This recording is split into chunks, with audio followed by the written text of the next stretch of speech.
આપણી આસપાસ કેટલીય વસ્તુઓ સતત બદલાતી રહે છે, ખરું ને? પણ એમાંથી કયો ફેરફાર એ ખરેખર એક રાસાયણિક પ્રક્રિયા છે, એ આપણે કઈ રીતે ઓળખી શકીએ? ચાલો, આજે આપણે એક વૈજ્ઞાનિક જાસૂસની જેમ બે સરળ પ્રયોગોનું વિશ્લેષણ કરીએ અને રાસાયણિક પ્રક્રિયાના સંકેતો શોધી કાઢીએ. તો સૌથી મોટો સવાલ એ છે કે આપણને ખબર કઈ રીતે પડે કે કોઈ રાસાયણિક પ્રક્રિયા થઈ છે? મતલબ, એવી તે કઈ નિશાનીઓ છે, કયા સંકેતો છે જેનાથી આપણે કહી શકીએ, હા, અહીં ચોક્કસ કોઈ કેમિકલ રિએક્શન થયું છે? બસ આ જ સવાલ આપણા આજના વિશ્લેષણનો મુખ્ય હેતુ છે. તો ચાલો આપણી તપાસના પહેલા કેસથી શરૂઆત કરીએ. અહીં આપણું ધ્યાન એક જ વસ્તુ પર રહેશે: રંગમાં થતું પરિવર્તન. જોઈએ કે આ પ્રયોગ આપણને શું કહેવા માંગે છે. આ છે આપણો પહેલો પુરાવો, જે સીધો પાઠ્યપુસ્તકની પ્રવૃત્તિ 1.2માંથી લેવામાં આવ્યો છે. દેખાવમાં ભલે આ પ્રયોગ સાવ સાદો લાગે, પણ વિશ્વાસ કરો, આ આપણને એક બહુ જ મહત્વનો સંકેત આપવાનો છે. પ્રયોગના પગલાં એકદમ સીધા સાદા છે. સૌથી પહેલાં એક ટેસ્ટ ટ્યુબમાં લેડ નાઇટ્રેટનું દ્રાવણ લેવાનું છે, જે પાણી જેવું જ રંગહીન હોય છે. પછી બસ એમાં પોટેશિયમ આયોડાઇડનું બીજું રંગહીન દ્રાવણ ઉમેરવાનું છે, એટલે કે બે રંગ વગરના પ્રવાહી એકબીજામાં ભળી રહ્યા છે. અને હવે આવે છે સૌથી રસપ્રદ ભાગ. જેવું જ આ બીજું દ્રાવણ ઉમેરાય ત્યારે શું થાય છે? શું કોઈ ફેરફાર જોવા મળશે કે પછી બધું એવું ને એવું જ રહેશે? શું લાગે છે? અને આ જુઓ, જાદુ જેવું લાગે છે નહીં? અચાનક જ એકદમ ચમકદાર પીળા રંગનો ઘન પદાર્થ બને છે. આને આપણે વિજ્ઞાનની ભાષામાં અવક્ષેપ કહીએ છીએ. મતલબ કે એક અદ્રાવ્ય પદાર્થ જે પ્રવાહીમાં બને છે. બે રંગહીન પ્રવાહીમાંથી કંઈક તદ્દન નવું અને રંગીન બન્યું. રંગમાં આવેલો આ જબરદસ્ત ફેરફાર રાસાયણિક પ્રક્રિયાનો એકદમ પાકો સંકેત છે. તો આપણો પહેલો પુરાવો મળી ગયો. સરસ, તો પહેલો સંકેત તો આપણે શોધી કાઢ્યો. હવે આપણા બીજા કેસ તરફ આગળ વધીએ. આ વખતે આપણે બીજા પ્રકારના પુરાવા શોધીશું, એટલે કે વાયુનું બનવું અને તાપમાનમાં ફેરફાર. અને આ છે આપણો બીજો પુરાવો, પ્રવૃત્તિ 1.3. ફરીથી આપણે પાઠ્યપુસ્તકને જ અનુસરી રહ્યા છીએ.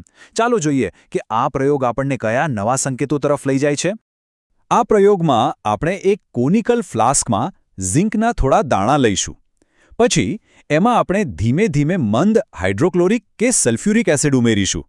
અને હા, એક વાત ખાસ યાદ રાખવાની: એસિડ સાથે કામ કરતી વખતે સાવચેતી રાખવી ખૂબ જ જરૂરી છે. હવે એકદમ ધ્યાનથી જોજો. જેવું આપણે એસિડ ઉમેરીએ કે તરત જ ઝિંકના દાણાની આસપાસ કોઈ હલચલ દેખાય છે? બરાબર નિરીક્ષણ કરો. હા, બિલકુલ. આપણે જોઈ શકીએ છીએ કે ઝિંકના દાણાની સપાટી પરથી નાના નાના પરપોટા નીકળી રહ્યા છે. આ હાઇડ્રોજન વાયુ છે, જે ઝિંક અને એસિડની પ્રક્રિયાથી બની રહ્યો છે. તો આ મળ્યો આપણો બીજો મોટો સંકેત, વાયુનો ઉદ્ભવ. જ્યારે કોઈ પ્રક્રિયામાં આ રીતે વાયુ ઉત્પન્ન થાય તો સમજી લેવાનું કે રાસાયણિક ફેરફાર છે. પણ હજી વાત પૂરી નથી થઈ. હજી એક પુરાવો બાકી છે. જો આપણે એ ફ્લાસ્કને બહારથી સ્પર્શ કરીએ તો શું તાપમાનમાં કોઈ ફેરફાર અનુભવાય છે? અવલોકન માત્ર આંખોથી જ નહીં, સ્પર્શથી પણ થઈ શકે છે. અને ખરેખર ફ્લાસ્ક ગરમ લાગે છે. એનો મતલબ કે પ્રક્રિયા દરમિયાન ગરમી ઉત્પન્ન થઈ રહી છે, એટલે કે ઊર્જા છૂટી પડી રહી છે.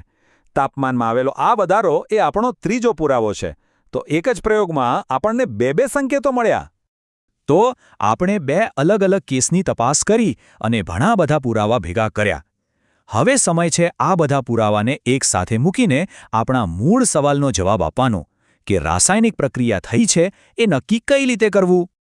આપણે જે પ્રયોગો જોયા તેના આધારે આપણે 4 મુખ્ય સંકેતો તારવી શકીએ છીએ. પહેલું, પદાર્થની અવસ્થામાં પરિવર્તન, જેમ કે ઘનમાંથી પ્રવાહી કે વાયુ બનવું. બીજું, જે આપણે પહેલા કેસમાં જોયું, રંગમાં પરિવર્તન. ત્રીજું, જે આપણે બીજા કેસમાં જોયું, વાયુનો ઉદ્ભવ. અને ચોથું, તાપમાનમાં પરિવર્તન. આ 4 મુખ્ય સંકેતો છે જે આપણને રાસાયણિક પ્રક્રિયા ઓળખવામાં મદદ કરે છે. સારું, તો હવે આપણે આ 4 સંકેતો વિશે જાણી લીધું. પણ આ જાણકારીનો ઉપયોગ ક્યાં કરીશું? આ માત્ર પ્રયોગશાળાની વાત નથી. આ જ્ઞાન આપણને આપણી આસપાસની દુનિયાને સમજવામાં પણ મદદ કરે છે. હવે જરા વિચારો. દૂધમાંથી દહીં બને છે, લોખંડ પર કાટ લાગે છે, આપણે રસોઈ બનાવીએ છીએ. આ બધી જ પ્રક્રિયાઓમાં આમાંથી કયા સંકેતો જોવા મળે છે? આસપાસની દુનિયામાં આ સંકેતોને શોધવાનો પ્રયત્ન કરજો.